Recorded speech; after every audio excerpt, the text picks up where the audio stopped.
The smoke rising from the Harwick family's smokehouse never seemed to stop. It curled into the winter sky like a signal fire, drifting above the Blue Ridge Mountains of Western Virginia. Neighbors whispered about it when they passed the valley, but no one dared to ask questions. They had not seen livestock brought to the Harwick property for months, yet the smokehouse chimney burned as if it was endlessly fed. At first, people assumed it was deer, wild boar, or maybe the occasional cow. But something about that constant smoke felt wrong. It was too heavy, too rich, carrying a strange sweetness that clung to the wind. This was not just another mountain story. It was the beginning of a tale about desperation, vengeance, and the most terrifying form of justice imaginable. The year was 1847, deep winter, when the Appalachian wilderness was as unforgiving as any battlefield. Snow blanketed the valleys, ice coated the streams, and silence pressed down on the hollows. In those days, isolation was more dangerous than wolves or bears. Families who chose to live in such remote places often carried secrets into the mountains, believing the distance from law and church would protect them. The Harwicks were one such family. To outsiders, they were hardworking mountain folk who brewed corn whiskey and survived where few others could. But behind the thick log walls of their homestead, they ruled like tyrants, keeping their human property hidden in the shadows. For 4 years, 6 enslaved people had endured the Harwick's cruelty in that frozen valley. They worked the stills in a hidden cave, hauled water from icy streams, and slept in a drafty cabin that barely shielded them from the bitter winds. Beatings were routine, food was scarce, and the smokehouse stood as a grim reminder of punishment. To the Harwicks, it was a place for meat and preservation. But to those enslaved, it became a symbol of suffering and death. And within those stone walls, the balance of power would soon shift in a way no one in the mountains could ever have imagined. Locals would later claim the valley was cursed long before the Harwicks arrived. The Cherokee, forced out a decade earlier, had warned settlers of a place they called the Hungry Valley, land where the dead never rested, and where the earth itself seemed to demand a price in flesh. The Harwicks dismissed these tales as superstition, but the enslaved listened, and in their silence, they began to understand the truth. In this valley, survival would require more than prayer.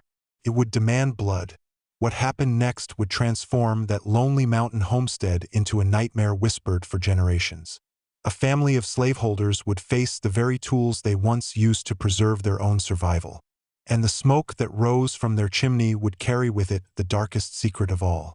This is the story of how vengeance took root in the Appalachian wilderness, and how 6 desperate people rewrote the meaning of justice with fire, steel, and hunger.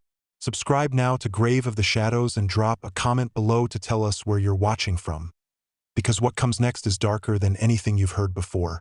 The Appalachian Mountains of the mid-19th century were not the romantic wilderness poets sometimes described. They were harsh, isolating, and indifferent to human suffering. By 1847, the Blue Ridge region of Western Virginia was a place where the law rarely reached, and where survival depended on strength, secrecy, and the willingness to do whatever it took. Roads were little more than treacherous trails. Rivers ran wild with ice, and winter storms could cut a family off from the outside world for months. In such isolation, cruelty could flourish without witness. For the Harwick family, this isolation was not a burden but a blessing. It allowed them to build an empire of fear. Marcus Harwick, the patriarch, had carved out nearly 2,000 acres of rugged land that most men considered uninhabitable. Where others saw barren slopes and thick forests, he saw opportunity. While wealthy planters thrived in Virginia's fertile tidewater region with tobacco and cotton, Marcus looked to the mountains. He knew the federal government's reach was weak here, and he took advantage of that lawless gap. Hidden in these slopes, away from the eyes of officials, Marcus ran 2 businesses: whiskey and bondage. His moonshine operation, concealed within a network of caves, produced some of the strongest liquor in the Blue Ridge. Traders rode long distances to exchange gold, supplies, and weapons for Harwick whiskey. And behind the barrels and smoke, Marcus kept another secret: 6 human beings forced into labor under his iron rule. They were purchased in 1843 from a failing plantation near Richmond. Records from a courthouse basement would one day list them with chilling efficiency, as if they were cattle. Samuel, age 28, skilled carpenter. Ruth, age 26, cook and seamstress. Their children, Moses, age 12, and Sarah, age 8. Plus 2 unrelated men, Joshua and Thomas, both in their 30s. Shackled and transported by wagon, they endured a 2-week journey into the mountains. By the time they reached the Harwick property, the first snow had already dusted the peaks, and their lives of suffering in isolation had begun. The Harwick family itself was large and merciless.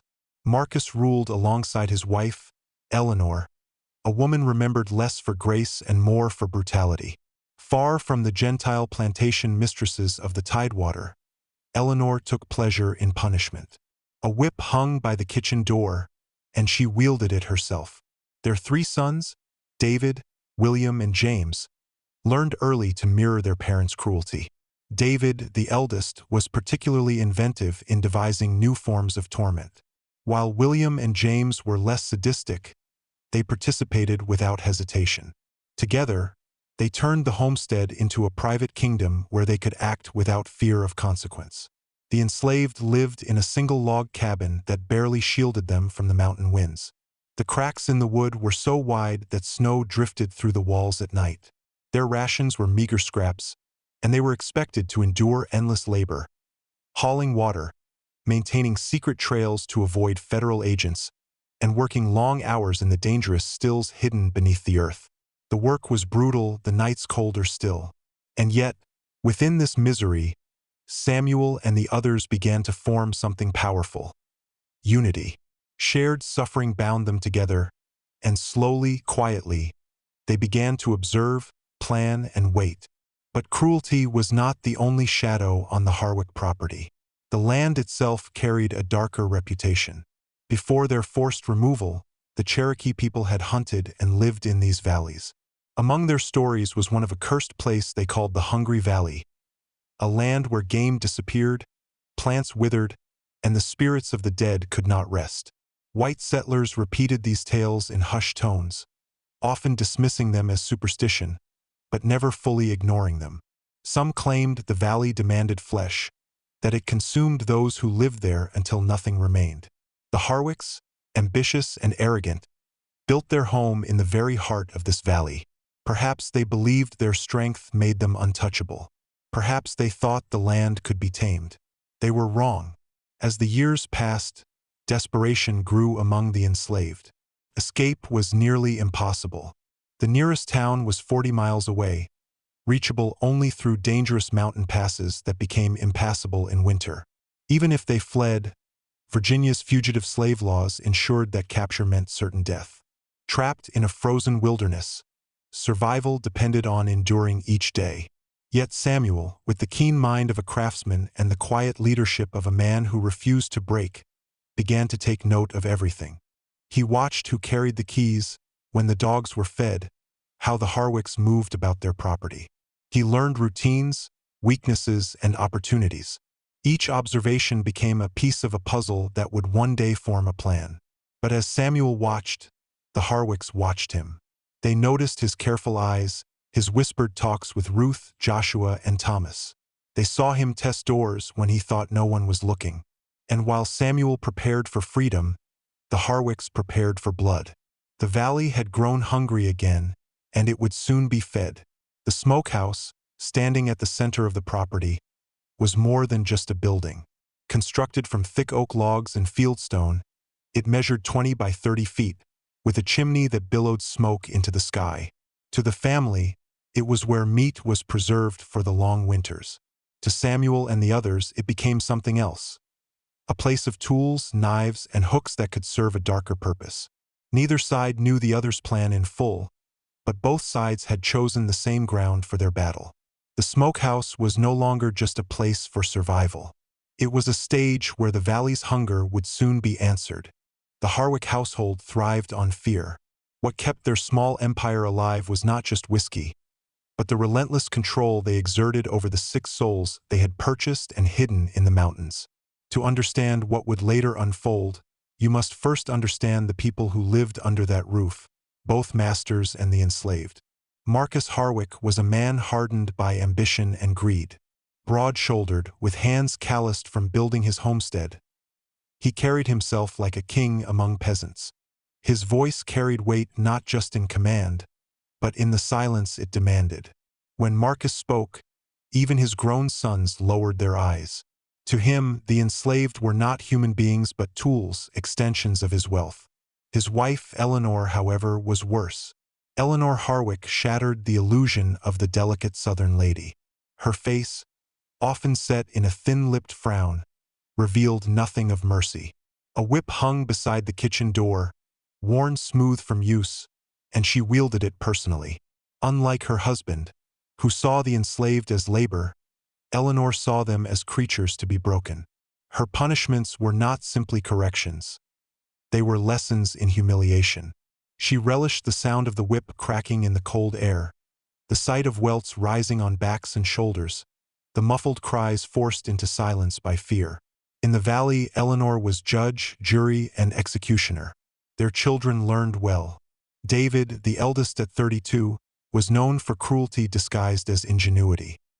He devised punishments that required no whip at all, forcing Samuel to haul endless buckets of water from the frozen creek, making young Moses stand barefoot in the snow as an example, or tying Ruth to the smokehouse post while the family dined inside. William and James, younger but no less ruthless, followed David's lead. They were men raised in an environment where suffering was routine and kindness was weakness. None questioned their mother's authority, and none hesitated to enforce their father's rules. Against this cruelty stood Samuel. Tall, strong, and quiet, he was the natural leader of the enslaved group. Before his capture, he had been a carpenter, a man who built homes, furniture, and tools. His hands, skilled at shaping wood, now carried scars from punishment. Yet his mind remained sharp. Samuel observed everything, saying little but remembering much. To the others, he was more than a companion. He was hope. Ruth, his wife, bore her suffering with silent endurance. She cooked for the Harwicks, sewed their clothes, and raised her 2 children while enduring Eleanor's scorn. She was the quiet strength of the group, providing warmth where the mountain offered none. Moses and Sarah, though young, were not spared. Moses carried water and chopped kindling. His small hands blistered from work beyond his years. Sarah, delicate and wide-eyed, learned early to stay invisible, slipping between shadows to avoid notice. Childhood in Hungry Valley was stolen from them before it had even begun. Joshua and Thomas, the 2 unrelated men, were hardened by years of labor on plantations. Joshua's broad frame made him invaluable for heavy work, while Thomas, wiry and sharp-eyed, possessed cunning that balanced Samuel's patience. Together, the 6 became more than individuals. They became a unit bound by shared misery. Life on the Harwick property was brutal beyond comparison. Winters bit through their thin clothing. Nights were filled with hunger as their rations dwindled while the Harwick family feasted. Punishments were swift and cruel. Samuel once spent 2 days shackled outside in the snow, left only with a thin blanket, after Eleanor accused him of stealing bread. Ruth was whipped for failing to mend a coat to Eleanor's satisfaction. Even the children were not spared. Moses was beaten for dropping a bucket of water, Sarah struck for crying too loudly at night. Yet even in cruelty, the Harwicks were careless. They believed isolation protected them. They assumed no one would hear the screams, no one would see the bruises, no one would question the endless smoke rising from the chimney. They ruled with the arrogance of people convinced their victims had no choice but submission. But cruelty does not only destroy the body, it sharpens the mind. Samuel watched, Ruth remembered, Joshua and Thomas tested boundaries, and even young Moses and Sarah learned to survive in silence. Each lash of the whip, each night of cold hunger, carved resolve into their hearts. The Harwicks thought they were breaking their captives. Instead, they were forging something far more dangerous, a will united by suffering. The smokehouse stood as the symbol of that cruelty, a place where punishment and sustenance intertwined. The enslaved were forced to clean it, maintain the fires, and prepare the meats that fed the Harwick family. Every time Samuel's hands touched the hooks and knives, he imagined them turned to a different purpose. Every time Ruth carried salt to the curing racks, she whispered to herself that even tools of oppression could become tools of freedom. The Harwicks had built a world on pain, believing themselves untouchable. But beneath the weight of their cruelty, the enslaved were gathering strength. One scar, one silent observation, one bitter winter at a time. The valley was hungry, yes, but so were its prisoners. And hunger has a way of demanding payment. By the winter of 1846, the Harwick homestead had become a prison on the edge of madness. The enslaved endured not only the casual brutality of the family, but the crushing weight of knowing escape was nearly impossible. 40 miles of frozen mountain passes separated them from the nearest settlement. Even if they could survive the journey, Virginia's fugitive slave laws promised swift capture and merciless punishment. Yet, despite the hopelessness, Samuel's mind refused to yield. He had spent 3 long years studying every detail of the Harwick household, and slowly, a plan began to take shape. It started with simple observations. Samuel noticed who carried the keys to the smokehouse, who fed the dogs, which doors the Harwicks forgot to latch at night. He learned that Eleanor always inspected the fires in the smokehouse before bed, carrying her torch and poker at the same hour each evening. He discovered that Marcus drank heavily after supper, falling into a deep sleep that left him vulnerable. David, though sadistic, grew careless with his weapons, leaving knives or pistols in plain sight. These small details, gathered day by day, became weapons in Samuel's mind. Ruth became his quiet partner in preparation. While cooking and sewing for the family, she memorized Eleanor's habits. She noted which spices she favored, which tools she reached for first, how long she lingered by the fires. At night, when the children slept, Ruth whispered her observations to Samuel, feeding his growing map of opportunity. Joshua and Thomas tested the strength of tools when no one watched, pulling at hooks in the smokehouse, loosening hinges, and practicing with blades meant for deer and hogs. Even Moses and Sarah played their part. Moses, though still a boy, had sharp eyes and quick hands. He mapped the layout of the family's bedrooms, remembered where weapons were kept, and learned how the doors creaked at different times of night. Sarah, the youngest, listened more than she spoke. She could repeat conversations Eleanor had with her sons, secrets that slipped into the air when the family thought the children too small to understand. The 6 worked like shadows, careful never to let their movements overlap too obviously. To the Harwicks, they appeared beaten and broken, carrying out tasks without resistance. But in silence they prepared.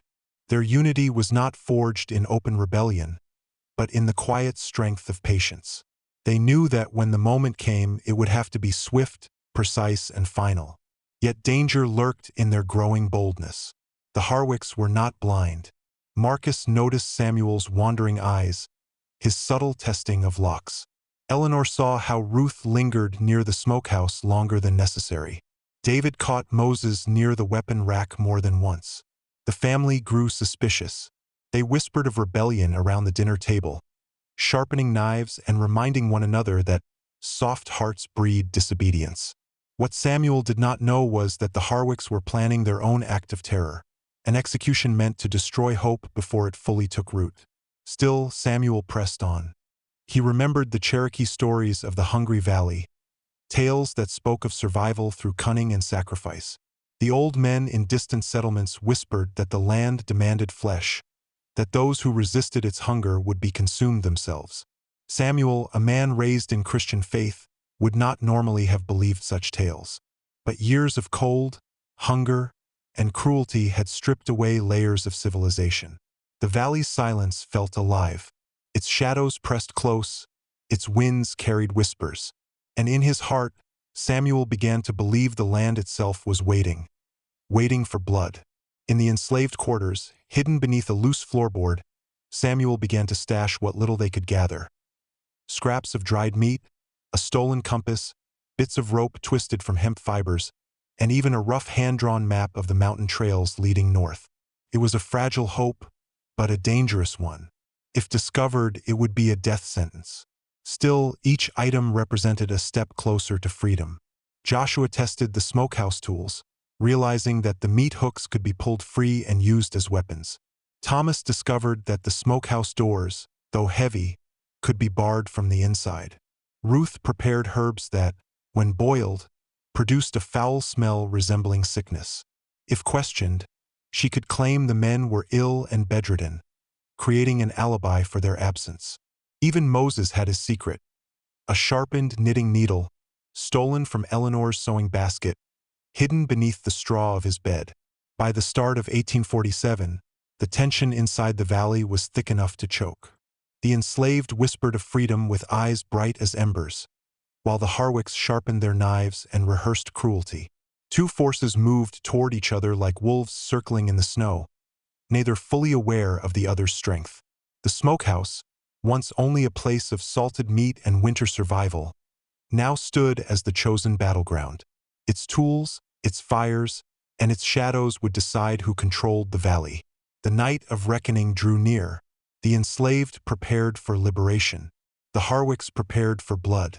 And in the silence of Hungry Valley, the mountain itself seemed to hold its breath.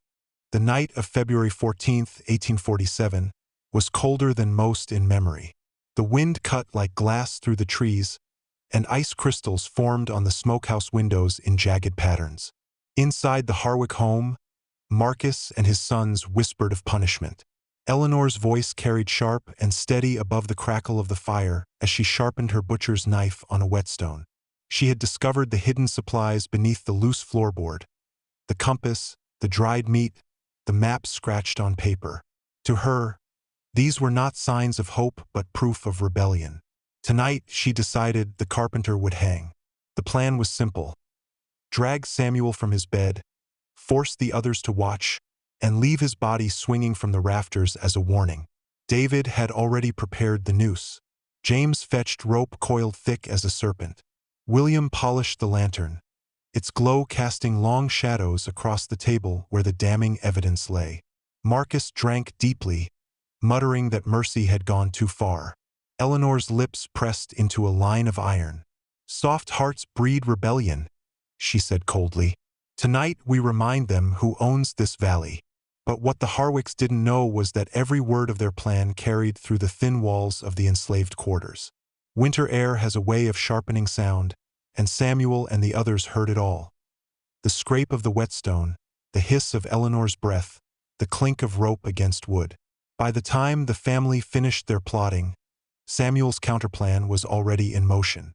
At midnight, the enslaved moved.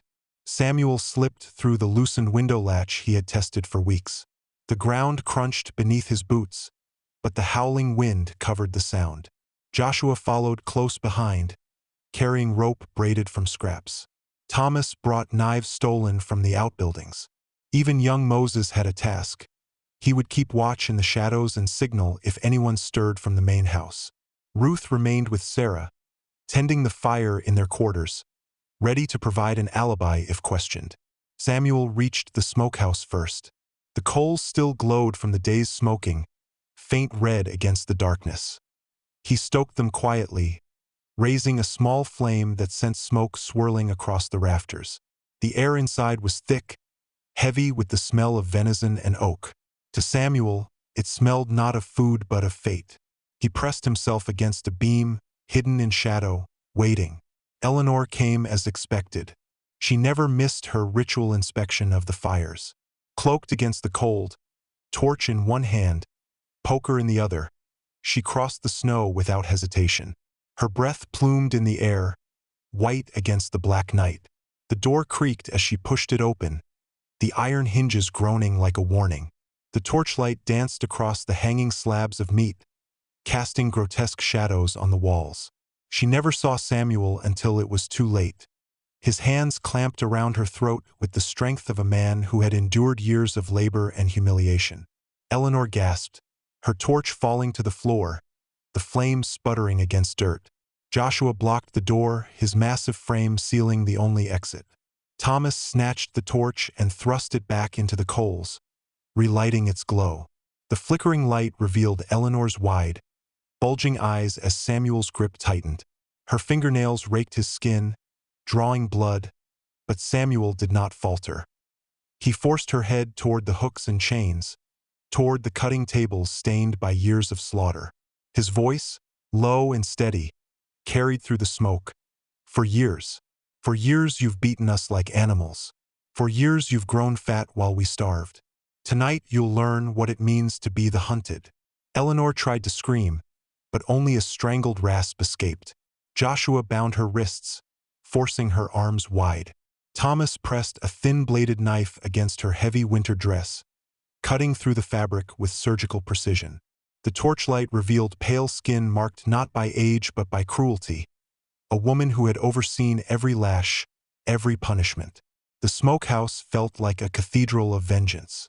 Chains clinked above, hooks swayed in the draft, and the air grew hotter as the fire licked higher.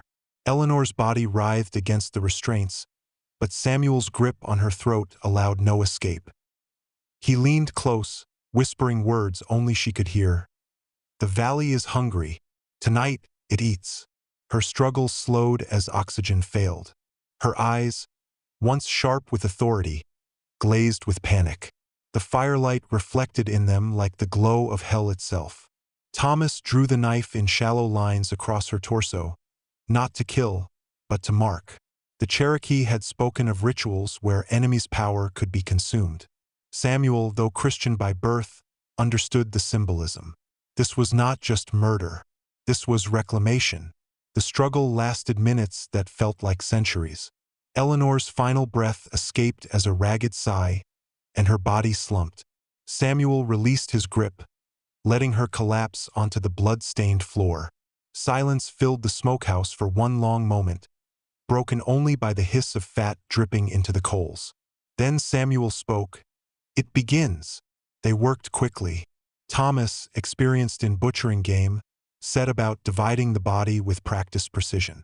Joshua tended the fire, maintaining heat for preservation. Moses, watching through a crack in the wall, trembled but did not cry. He knew this night would change everything. Ruth, from the quarters, prayed in whispers, knowing the sound of Eleanor's absence would soon be noticed. By dawn, Eleanor Harwick would be gone. Not vanished, but transformed. The meat that once hung from hooks for survival now held a new purpose. The valley's hunger had been answered with its first offering. And in that smoke rising against the cold night sky, history had begun to turn. The Harwicks had planned to make Samuel's death a spectacle.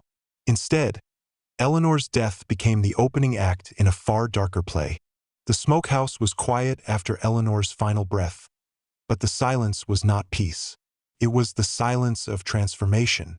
Samuel stood over her body, chest heaving, his hands still streaked with blood. Around him, Joshua and Thomas worked with grim efficiency, hanging strips of flesh on hooks, feeding bones into the coals, and cleaning tools with water that quickly darkened to red. For years, these men had been forced to prepare meat for others. Tonight, they prepared it for themselves.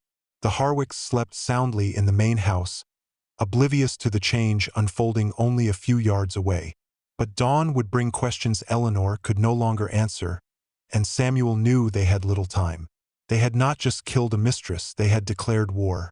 And war demanded strategy. At first light, Marcus awoke expecting to hear his wife humming as she prepared breakfast. Instead, the house was too quiet. He called for her, his voice echoing through empty rooms.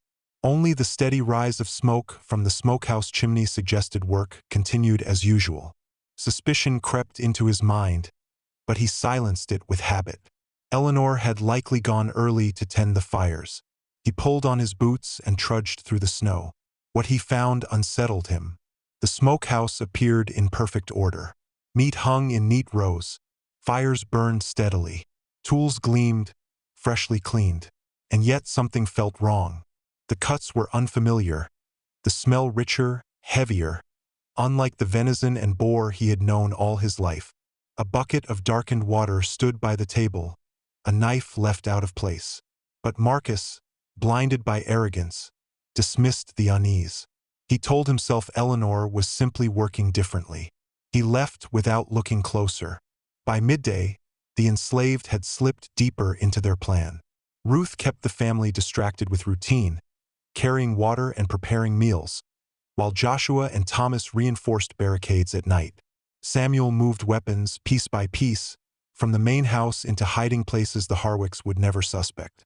Rifles, pistols, knives, even axes used for splitting would disappear into the earth, leaving the family unknowingly defenseless. The fortress Marcus had built to keep out federal agents had become a prison for him and his sons.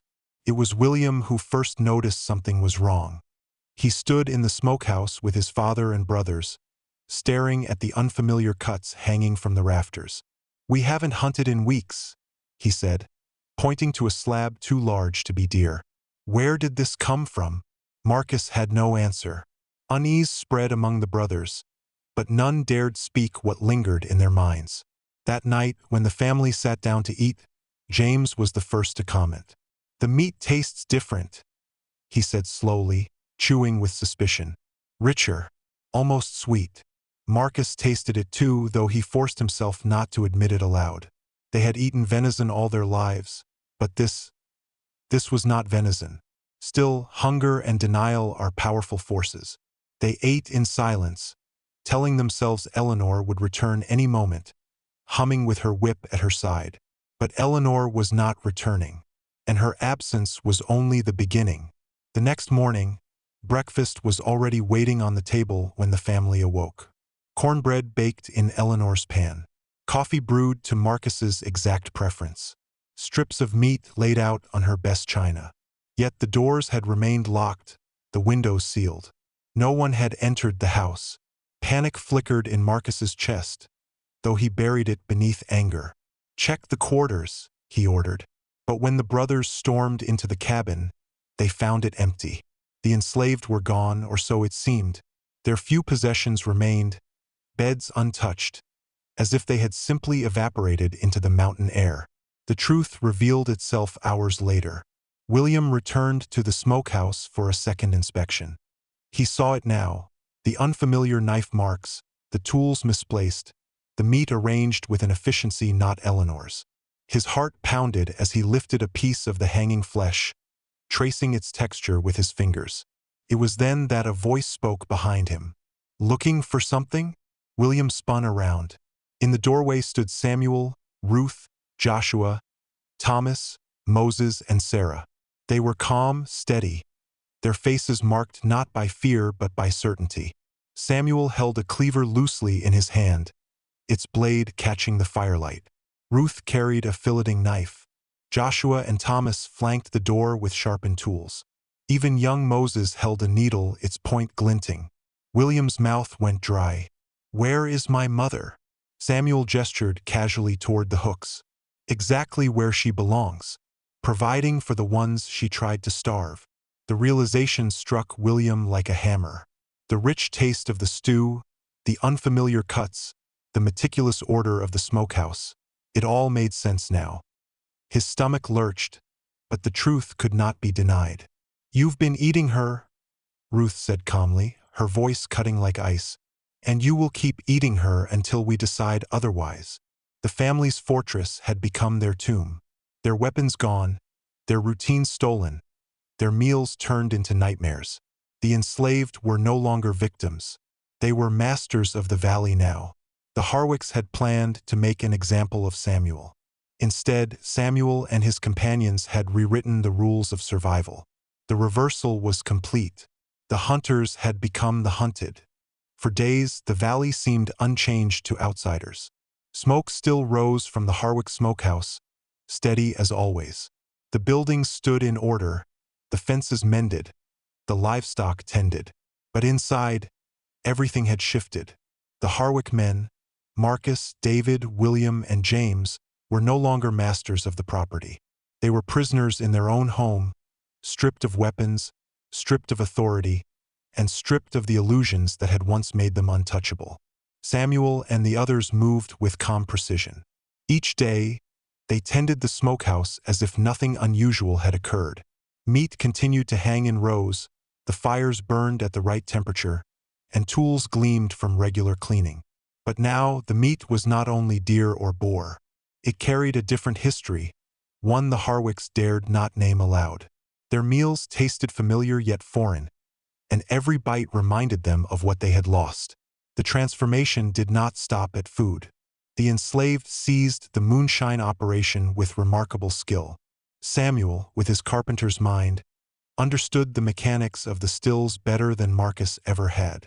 Joshua's strength and Thomas's cunning kept the operation running smoothly. Ruth took charge of records and recipes, blending Eleanor's notes with her own knowledge. Even the children played their parts, Moses hauling wood for the fires, Sarah assisting her mother in small but crucial tasks. What had once been a household of terror became a new kind of kingdom, one ruled by those who had suffered the longest. The Harwick men, confined and helpless, were forced to watch their captives become their captors. The fortress they had built to defy federal agents now served as their cage. Ironically, the very walls meant to protect them now held them fast, while Samuel's group thrived. Beyond the valley, neighbors remained unaware of the change. Mountain folk valued privacy above all else, and few dared intrude on the Harwick's land. When a traveling preacher named Ezekiel Thornton passed through 3 days later, he saw nothing amiss. Smoke rose steadily from the chimney, and he even observed several of the enslaved working about the outbuildings. In his journal, he wrote of a prosperous farm, self-sufficient and industrious. He did not see the missing family, nor did he ask why. He simply moved on, unaware that the figures he saw were no longer enslaved, but free. This was the genius of Samuel's leadership. He understood that survival meant more than vengeance. If they were to live through the winter, they needed order, discipline, and secrecy. Each task was assigned, each routine followed with military precision. The smokehouse became both their larder and their shield, its fires disguising the truth beneath ordinary appearances. The Harwick name still cloaked the property, but its legacy had already been rewritten. The enslaved did not simply kill for revenge. They transformed the very tools of their oppression into instruments of survival. Eleanor's recipes guided Ruth's seasoning blends. Marcus's trade contacts, once guarded knowledge, were slowly extracted and recorded. David's cruel ingenuity became a weapon against himself, as Samuel mirrored his strategies to control the brothers. Justice was not a single act of violence. It was a process, unfolding day by day, as power shifted in quiet, deliberate steps. Yet, even as they thrived, shadows lingered. The valley carried memory like smoke clinging to cloth. The Cherokee had called it the Hungry Valley, and now its name seemed truer than ever. The land had claimed flesh, and in return it offered survival. But at what cost? Each time Samuel entered the smokehouse, he felt the weight of its silence, as though the walls themselves remembered. For Marcus and his sons, the torment was not only physical but psychological. They awoke each morning to the sound of footsteps outside their locked doors, meals left on tables prepared by hands they once commanded. They heard Samuel's voice carry through the walls, calm, authoritative, confident. They smelled the smoke that rose from the chimney and knew what it contained. Their power had vanished, replaced by the gnawing terror of inevitability. To the world beyond Hungry Valley, nothing had changed. The Harwick homestead appeared as it always had, industrious, self-sufficient, thriving. But to those trapped within its walls, the world had turned upside down. The enslaved were no longer victims. They were architects of their own survival, and the valley itself bore witness to their rise. In the years that followed, the Harwick homestead became less a place than a whisper. Travelers spoke of it in hushed tones, a valley where smoke always seemed to rise, no matter the season. Some claimed they heard voices in the wind, screams carried down the ridges, or the echo of chains rattling in the night. Others swore the smell of roasting meat drifted across the hollows long after the Harwick name had vanished. The official records said little. County clerks noted that the Harwicks disappeared without explanation. A farmstead left untended, debts unpaid, property unclaimed. No bodies were ever recovered. No graves were marked. For decades, rumors swirled in taverns and around campfires that the family had been murdered, that they had fled west, that they had been devoured by their own slaves. None of it could be proved, yet none of it could be disproved. Folklore grew where facts fell silent. The Cherokee story of Hungry Valley resurfaced, told by elders as proof that the land had never been fit for settlement. They spoke of a hunger beneath the soil, a demand for flesh that no one could escape. When settlers repeated these tales, they added a new twist. The Harwick family had fed that hunger, and in return they had been consumed. The valley, they said, had taken its price. Preacher Ezekiel Thornton, who had passed through just days after Eleanor's death, later wrote of the homestead in his sermons. He described the smoke as darker than any other, a smoke that clung to the lungs and stung the eyes, as if it carried the sins of men upon it. His words only deepened the mystery. Parishioners asked what he had seen inside the smokehouse, but the preacher never answered. He died years later, still refusing to speak of what he witnessed on that lonely mountain farm. Stories of the enslaved varied. Some claimed they escaped north, guided by Samuel's map and Ruth's courage, vanishing into the Underground Railroad. Others whispered they stayed in the valley, running the whiskey stills under a new name, trading with strangers who never asked questions. A few even believed they became part of the land itself, swallowed by the same hunger that had devoured the Harwicks. No version ever settled into truth. What remained was the legend. Children were warned not to wander into Hungry Valley after dark. Hunters claimed their dogs refused to enter the hollow, whining at the tree line and backing away. Hikers in later generations reported finding the ruins of a smokehouse, its stones blackened, its chimney still standing. Some swore they saw shadows move within its walls when no fire burned, or heard the rasp of a woman's voice whispering commands in the darkness. The most chilling account came from a group of loggers in the 1890s. They cut deep into the valley and uncovered bones buried beneath the soil. Some were animal, some human, and some too broken to identify. A doctor in the party insisted one set of bones bore knife marks, cuts too precise for accident, too deliberate for scavengers. The loggers left the valley within days, refusing to return. The site, they said, was cursed. Even now, nearly 2 centuries later, Hungry Valley holds its silence. The forest has reclaimed the land, covering foundations with moss and ivy, but locals still avoid it. They say the air grows heavier as you approach, the birds fall quiet, and the smokehouse ruins smell faintly of charred meat even after all these years. Travelers who spend a night there speak of dreams filled with fire, blood, and the sound of a woman's whip cracking in the dark. Perhaps the truth was lost with the last survivor. Or perhaps it lingers, waiting for someone brave or foolish enough to seek it out. What is certain is that the valley remembers. And in the Appalachians, where every ridge holds secrets and every hollow tells a story, the Harwick name lives on not in history books, but in nightmares. This was the tale of the Cannibal Family of Appalachia and the slaves who turned chains into weapons, suffering into vengeance, and hunger into justice. If you dare to step deeper into the shadows, subscribe now to Grave of the Shadows. Drop a comment and tell us where you're watching from, because the next story we uncover will be darker still.